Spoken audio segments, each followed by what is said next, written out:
वो 3 अस्मा मुबारक नज़र आ गए होंगे, जिनका मैं ज़िक्र कर रही थी कि इनको आप पढ़ेंगे, इनकी आप कसरत करेंगे, ज़्यादा से ज़्यादा पढ़ेंगे तो अल्लाह तबारक ताला आपको बिन मांगे अता फरमा देंगे।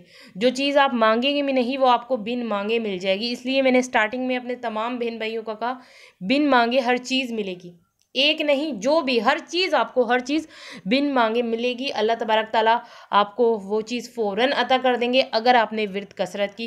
कुछ लोग कसरत नहीं करेंगे, बस ऐसे ही पढ़ लेंगे, बस थोड़ा पढ़ लिया, नहीं ऐसे नहीं है, इसकी कसरत करनी है। मैंने वर्ड कसरत यूज़ किया है, कसरत करनी है। जितना ज़्यादा पढ़ेंगे, कसरत करेंगे, तभी आपको बिन मांगे हर चीज़ मिलेगी।